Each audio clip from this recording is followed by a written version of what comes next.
but it's still holy. You know, there are certain things, whenever it comes to holy, there are certain things that we won't do in the church.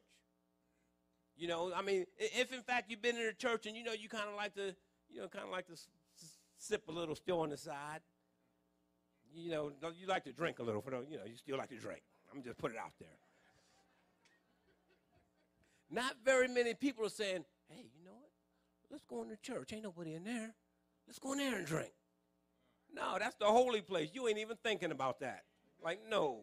I might do it, but I ain't doing nothing in church. No. You know what? If the 10th is holy, the 90 is holy. And we need to govern, we need to properly govern what it is that we do with the 90. Now that we've given God the 10th, we say, God, I need to know I need to know from you how I'm going to operate with this other 90.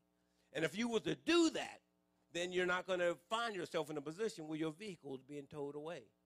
See, because really, one of the things that happens, we get too excited when we see stuff we want. You know, I mean, I believe that there's people here, you've seen stuff you wanted, got it, and don't even know where it is right now. Can't even find it. Had to have it. Don't know where it is. Almost cost you your marriage. I told you not to get that thing. Well, you know, don't tell me. I'm the one making the money here. I buy what I want, you know. And now you don't even know where it is. But so Nehemiah, he wouldn't inspect the wall because he needed to know what the facts were. Sometimes, you know, but before we jump into something and act all crazy, we need to know what the facts are. We need to know what is it that God would have me to do, and how is it that God would have me to do it. Now, in the 3rd chapter of the book of Nehemiah, I'm going to read just a few things, and I'm going to move on. It says, Eliashib, the high priest, and his fellow priests went to work and rebuilt the sheep gate. So they rebuilt the sheep gate. Okay, now I'm going to jump down to the 3rd verse. This fish gate was built by the sons of Hassanah. They laid its beams and put its doors and the bolts. And then let me go down to the 6th verse. The Jessaniah gate was rebuilt by Joadah, the son of Pesah. Now, and if you go through, it all said the same thing. Here's the whole point that I really want you to get. Everybody's got something to do. Everyone. If you go back and you read the 3rd verse, it says what everybody did, they're part of that gate. Everyone has something to do. And if, in fact, we do what it is that we've been ordained to do, we don't have the time or the effort to complain about what somebody else ain't doing. Because I'm busy doing mine. All I know is that my gate is done. You know, whether you got the sheep gate, the Jessaniah gate, the valley gate, the dung gate, it don't matter. You know, and if you go through and you read all of it, it says who did what and where they did it. Everybody's got a job to do. I believe that in this realm that we're in, that God is not calling just pewsters, people to sit in the pews. As a matter of fact, most of you know what your calling is because it's something that is undone that irritates you. And you need to get up and do it. You know, I watched 10 people walk past that piece of paper on the floor. Shame on you. Shame on you. When the first person walked by it and you saw it, you should have got on up because that was your gate to fix. If it would have irritated them, they would have got up and picked it up. But they didn't. But it was something that was shown to you. So that's really something that God has called you to do. You know, and listen, say that if in fact this wall is going to be built, you know, we got to do our part. The wall is going to need to be built up. The gates are going to need to be put in place. But we've got to do our part. Don't wait for somebody else to do it. But he didn't do it. One of the things I learned a long time ago, when you point to someone else, you got 3 fingers pointing back at yourself. You know, there's things that need to happen within the church, within ourselves, within the kingdom. So, because sometimes we want to blame stuff that's in us on somebody else. Yeah, I would have done it, you know, but I would have got off drugs. That's one of my favorite. I would have got off drugs, but you didn't help me back when it's 11th grade. And the connection is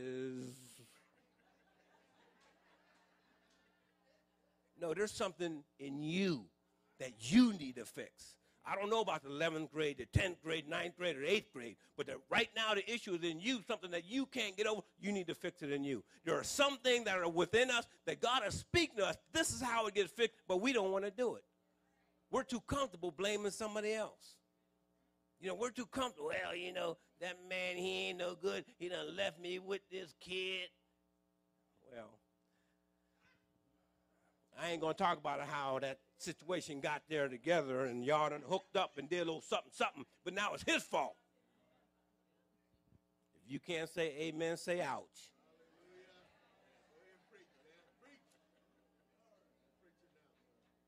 So in the 4th chapter, Nehemiah made his way to the wall.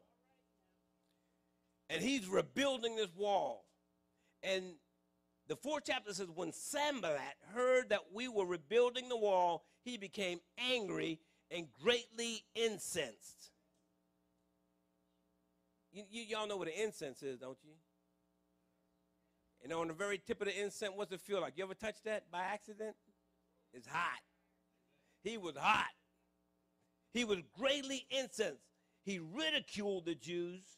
And in the presence of his associates in the army of Samaria, he said, who are those feeble Jews? Or what are those feeble Jews doing?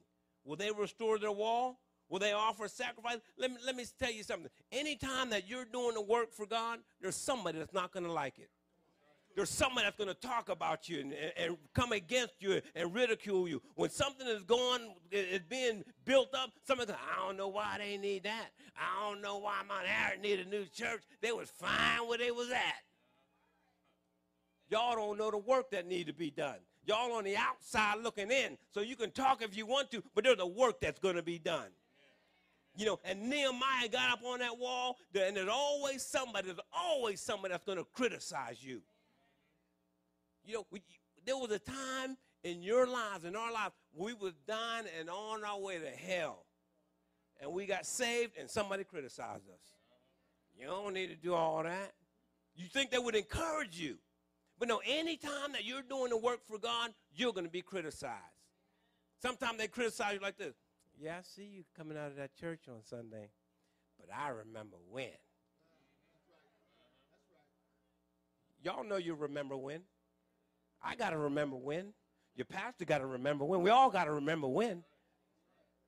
But when you tell me about my remember when, I'm going to give you a remember how. I'm going to tell you how I got from where I was to where I am. Because, your remember when is accurate, it's correct. I was all that.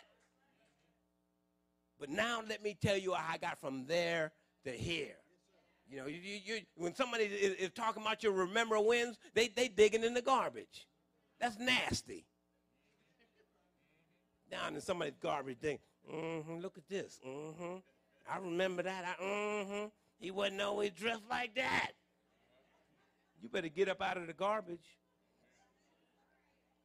Somebody's always going to come against you.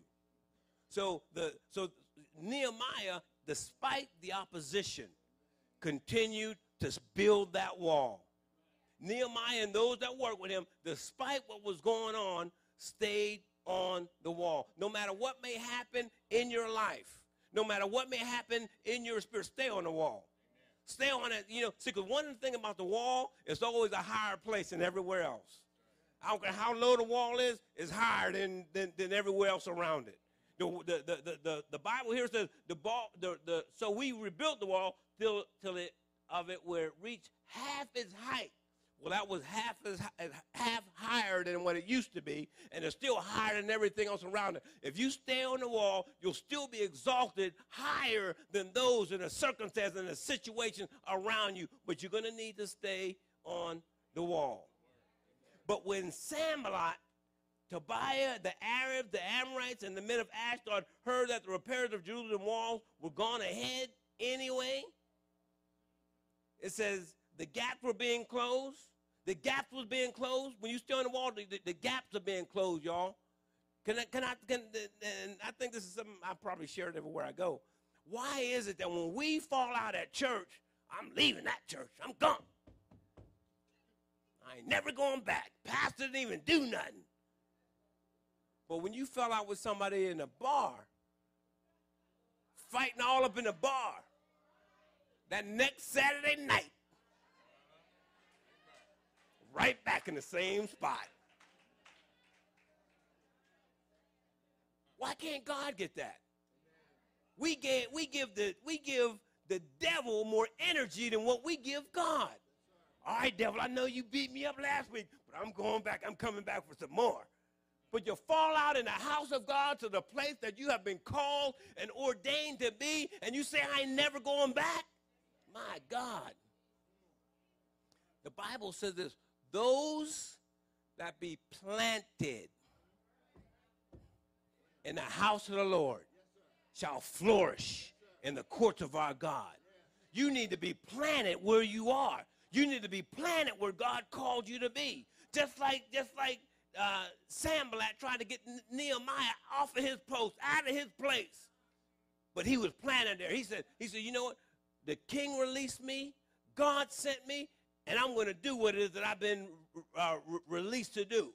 You know, and in the fourth chapter, it really just goes on to say that, and I'll paraphrase it because I'm running out of time, but Sanballat sent Nehemiah a letter saying, come down to the wall and let's meet. He said, I'm not coming down. He sent him another letter. Come down off the wall, let's meet. The Bible says that he sent him 4 letters, and he got the same answer 4 times. I'm not coming down off of this wall. I've got a work that I've been called to do. You've been working in this church for 92 years, staying on the wall. And more importantly, in your spirit, maybe you only been saved for a year, but you've been on the wall for a year. Maybe you've been saved for 10 years, but you've been on the wall for 10 years. You standing on the wall. I'm no longer down in the ditch or down in the gutter. Yeah, I was there. Yeah, I was all right. Yeah, I was bad. Yeah, whatever you say I did it. Even if I didn't do it, I'm going to tell you I did it because right now I'm on the wall. And I'm not coming down off this wall. I don't want to meet with you. I don't want to talk with you. If you want to meet with me, then you need to get up on the wall. Nehemiah, whenever they found out that the people was coming against them, what they did, they split the workers in half. They said, okay, this half, you guys get your swords, and you stand and you watch. You watch the gates so that nobody comes in. And the other half of y'all get up there and work. So whenever the enemy comes in, there's going to be something that's guarding, and there's going to be something that's working. There's going to be something that's interceding and praying, and there's going to be something that's preaching and going out and reaching and laying hands on the sick, and they'll be recovering because somebody's got to watch somebody's going to guard so that the enemy doesn't come in. Can I tell you something? Don't let the enemy come in up on your wall. Don't let the enemy come in up on your church. You know, whenever somebody might come in here, and that's just the way they do it, they slip in here. Well, sister, you know, I know that's Reverend Wright. He's kind of new here, ain't he? I went to school with him. Let me tell you something. You know, I can't talk to you. I got to get up on the wall. I don't even know why I'm sitting down here next to you because you can ready to tell me some stuff that's just crazy that I ain't going to hear because I got a work to do.